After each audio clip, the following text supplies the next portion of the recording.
We come from Guildford. If you've read our CVs, we publish poetry, in fact. I very seldom have time to publish my own, or even to send it off to publishers. So we have published books for Donal. He's got 6 collections, and the most recent one is the one that you'll hear from. I write when I can, and I've been writing for about 18 years now, I think, and rewriting everything all the time. So that's another reason I don't publish my own work a great deal unless a magazine takes it. So Guildford is not the birthplace, but the burial place of Lewis Carroll, of whom I'm a great fan. I remember reading him when I was about 7, and I've never got over it, and I still write parodies of his parodies, because all his poems are parodies of Victorian verse. So this one, I couldn't tell you exactly what it's a parody of from his books. It's called Alice in Officeland. 'Twas Friday, and the compulads did clickle on the scribble screens. All done with it were the bossy bulls, in shirtings red and green. The off-to-ball had uttered jokes until the air was bugger blue. The secretary ladies goggle-gigged at lunch till 2:30. Is it 5 dirty or dirty dive? And is the weekly shammock o'er? Will compulads and secre-ladies go frickle at the watering bore? She thigh-toed out the greeded door with Primark elegance and ease, escorted by a bossy boy who thought she was a British tease. They fraggered down the crowd-rubbed street to Binny's Vino Barisette. He sat her in a cloister booth and fetched her gin and anisette. It's growing late, the secre girl protested as he brought her more. Come, Bibblebibe, he urged her, have a scroodle drive, a peridor.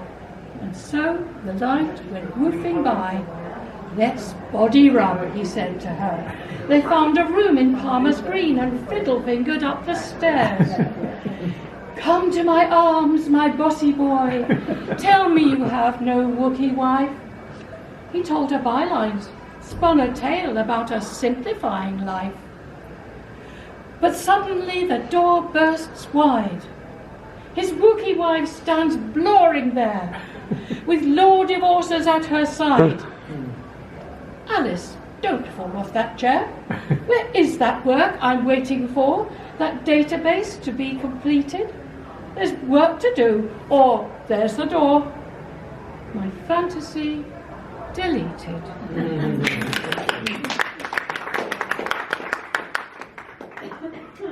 This one is inspired by a serious poem by Elizabeth Bishop, who I'm very, very much a fan of. She wrote in form.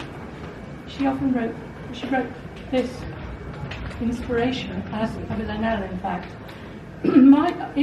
Hers is called The Art of, One Art. And mine is called The Art of Lying. I actually wrote it when Boris was still about more. The art of lying is a gentle one. Truth's so often hard to give or take.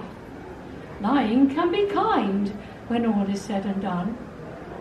Your smallest lies you can tell on your phone. Sincerity is not so hard to fake. The art of lying is a gentle one. Go further. Lie barefaced in even tones, look people in the eye, refuse to break bad news. Perhaps, when all is said and done, when truth's unwelcome, a cocked gun that must be turned aside for pity's sake, the art of lying is a gentle one. Lie cleverly, sustain lies once begun, with reputation, wealth and fame at stake.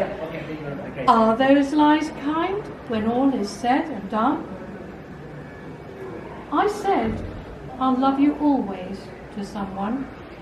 made promises I later had to break. Is the art of lying a gentle one? Lying's seldom kind when all is said and done. We drove here today. The place was full of bikes. I hope none of you were culprits of that. I love the cars around here. I'm not a car person. I judge cars by their colour. But this is the unusual story of Harry, who drove too fast and vanished. Harry had a fault, the need to get in cars and drive at speed. He had no manners or decorum behind the wheel. His worried mum said, "Harry, you drive far too fast." But Harry thought it was a blast. On motorways he'd always drive at speeds exceeding 95. One day he passed a traffic cop who waved him down. He didn't stop, and soon another 5 or 6 had joined the chase. All Harry's tricks to lose them failed. But from the skies, before their unbelieving eyes, a spaceship beamed him from his car. The aliens said, "So, here you are, we've watched you, and our talent scouts decided we should get you out from slow old Earth. On our planet, slow driving's sinful, and we ban it. Our cars are made of bendy plastic. We don't allow pedestrians." "Fantastic," Harry said. Jeremy Clarkson's going to be quite gutted. Without ceremony, he went with them to instant fame. On Alpha 10, he made his name as a single-headed alien among the 15-headed men. His family were quite nonplussed, but no one else was greatly fussed. No moral here. Harry didn't deserve this kind of luck. He really was a dangerous driver.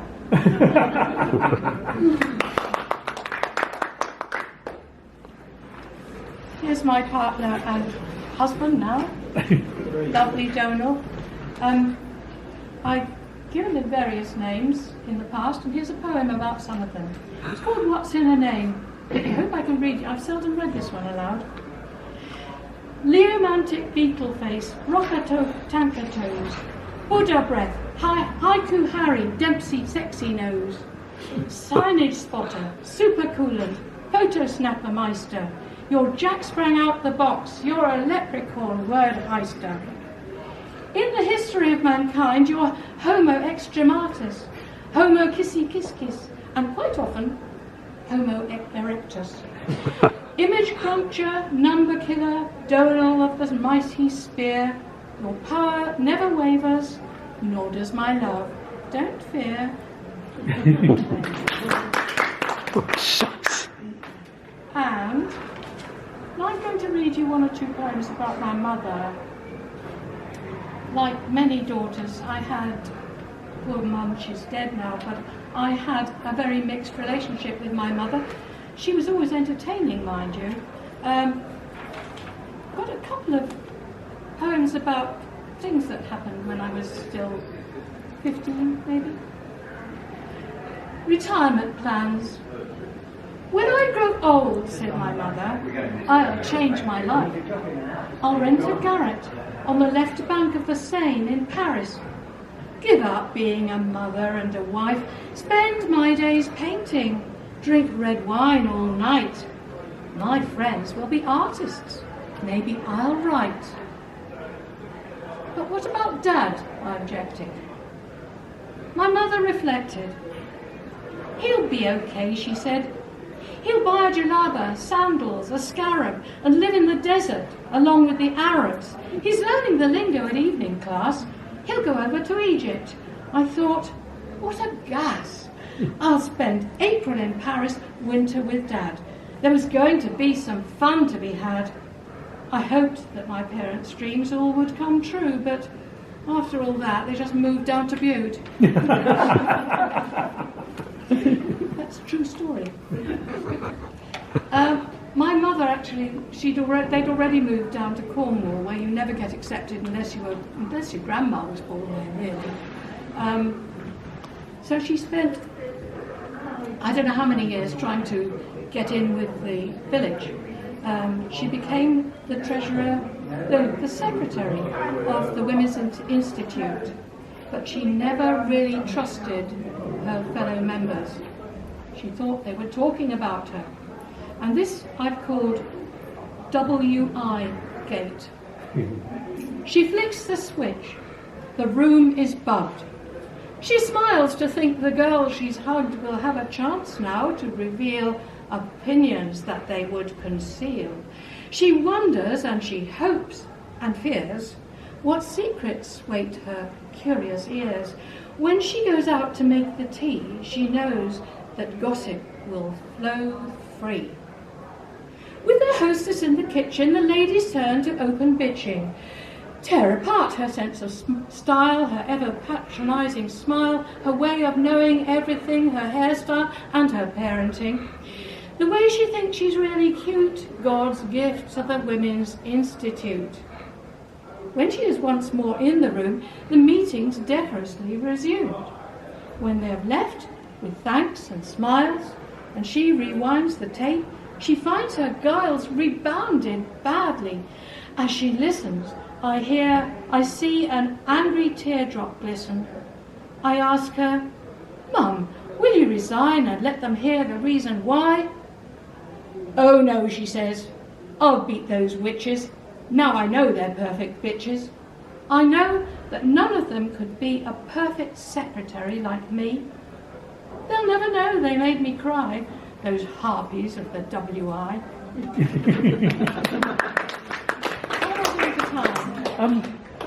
Would you like to sneak one more in? Yes. Here's my mother again, in my dreams. I meet my mother. She is often younger than my dream self. She has soft brown hair. She has smooth, creamy skin. Her mouth is full and red. She wears the dress she wore in black and white when my father snapped her, cradling me in the yard of her mother's house. In my dreams, she is sometimes my daughter, sometimes another sister. In my dreams, we understand each other, and I can tell her my dreams. When I wake, I don't cry, and I remember she was dead. Oh dear. I'm going to give you all some advice. Stirring the porridge, I think of Miss Rymer's grave. She's past her century if she's not in it. "I wish I'd written this," she wrote on my homework. "Keep stirring, don't stop," my mother always warned. Some advice, some praise stays with you. Keep stirring, or life gets lumpy and sticks. As I said in my first set, I'm a great fan of Lewis Carroll's books, and of course he is buried in Guildford, where we come from. I used to be a teacher, not of English, of art. So I wrote this one, if you remember. Anyway, I'll read it and you can remember who it's about. It's called "You Are Old, Mrs. Dempsey." "You are old, Mrs. Dempsey," the school children said, "and you really are not very cool. And you look like you've only just got out of bed. Do you think that you should be in school?" "In my youth," said the teacher, "I was so hip. Picked flowers and did meditation. Never took LSD. I preferred cups of tea for my moments of spiritual elation." "You are old, Mrs. Dempsey," the school children moaned, "and you know that you can be a bore. Yet you're trying to make us sit quiet and listen. Don't you see that it's making us sore?" "In my youth," said the teacher, "I listened in class and tried very hard to be smart. But now I see clearly that I am an arse, so let's stop doing sums and do art." There is another verse. "You are old, Mrs. Dempsey." The school children laughed. "COVID-19 could make you quite ill."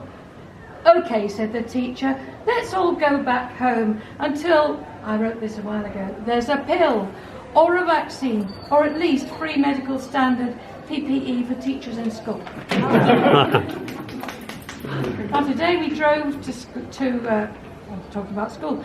Today we drove here, but we used to go often on Southwest trains. We've tried it recently and we've gone off it again.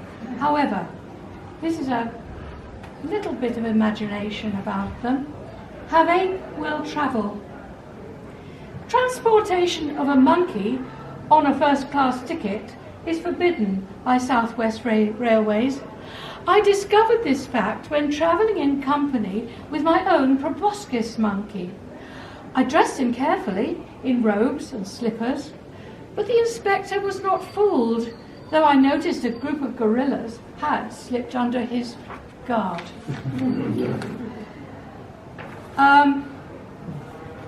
My lovely husband has been making nice remarks about myself. This is a valentine written to him before dinner. Shall I compare thee to a chocolate muffin? Thou art more sweet and wholesome than an apple pie. No Tesco's turkey dinner, veg and balls of stuffing can match the feast you serve. You satisfy my need for something hot when days are cool. But cheese soufflé with salads, not more fresh. When summer days are warm, you are a gooseberry fool, and smooth and brown like pâté from Ardèche. You are more tasty than a garlic stew, melt on my eager tongue as hot as goulash. You are my plat du jour, my fish and chips, my pie and mash, my just desserts, my entree, my fine wine. My appetite for you is endless. Please be mine. Oh, thank heavens I wasn't your jellied eels. I'm a good girl. I don't like poems like that. You're the Right. cream in my coffee. However, this is the sad story of Michael, who was a habitual flirt. Michael was an awful flirt. His charm was legendary. It hurt his steady girlfriend when she saw the way he always hoped to score. One night, as Mike was chatting up a girl called Anna, whose bra cup was 32 and double D, his girlfriend told him, "Don't you see? If you go on, my plan is this. I'd have to shoot you. I won't miss." But Michael said, "You won't, you know. You really love me, don't you know?" And carried on to flirt some more. His girlfriend, feeling very sore, like Cupid, took a bow and arrow, aimed, shot, and his escape was narrow. Her shot did not go through his heart, but rather lower. It did smart, and now his voice is quite high-pitched. His girl's now seeing Anna. "Bitch," says Michael, "how on earth was I to know that both the girls were bi?" And the moral of that is, a bitch in the hand is worth two birds in each other's bushes. Told you I was a good girl. That's more like the Jan I know. About the same time as I was writing those sorts of poems, I wrote a number of One of Those Days poems. It was one of those days, one of those sci-fi days. It was one of those days when, without any warning, the space-time continuum shifted to morning. The twin suns had risen, the 9 moons had set, and the kitchen called, "Master, you want breakfast yet?" I lay in my capsule so snug and so lazy, but all of a sudden the vid screens went crazy. The newscaster rolled all his 17 eyes and said, "Monsters have landed from out of the skies. They only have 2 legs to stand on, 1 head." I sat up in shock, and I leapt out of bed. It was one of those days when I had to go out and meet those invaders my dream was about. I tried to stay calm, but I'd had quite a fright. I shouldn't read Philip K. Dick late at night. The library at night. Somebody else read a nice poem about a library. The library was closed. "Let's party!" shouted music. "Raise your hands, nice and slow," growled crime fiction. Sci-fi retreated behind the computers to the fifth dimension. "I'm all right, you're all right," soothed self-help. Travel and tourism relaxed, got out their holiday snacks. Food and drink invited everyone to dinner. Do-it-yourself started making a three-piece suite. But a row had broken out between history and political science about the causes of the latest war in the Balkans. Philosophy had gone off into a corner to puzzle over its own existence, and technology had fused the lights. Art was posing as performance, stepping on drama's toes, and drama exited, pursued by a bear. Poetry was gazing at a nightingale on bird's shelf and considering composing an ode. Romantic fiction was just longing to be taken out. How much more time? Another one? I've got rather a sad one here. Oh, perhaps not. It's an honest one. Avoidance. I'm trying not to think about the dying of the earth, or tyrants governing the world with hate and lies, or wars where people sacrifice everything of worth. I'm trying not to think of creatures in the Arctic North, driven starving southwards, drowning on thin ice. I'm trying not to think about the dying of the earth as I scroll my screen in a never-ending search for distraction. Find a cheap airline that flies to some resort to escape from my home turf. I see petitions for change, but always there's a dearth of effective means for altering our greedy lives. And so I scroll my screen in a never-ending search. I should attempt to change, seek spiritual rebirth. I should behave more thoughtfully. I should be wise. But instead I choose to add to the pollution, waste and dirt. Distraction substitutes for action. Everybody tries to preserve the status quo. And as each species dies, and war and tyrants ruin everything of worth, I'm trying not to think about the dying of the earth.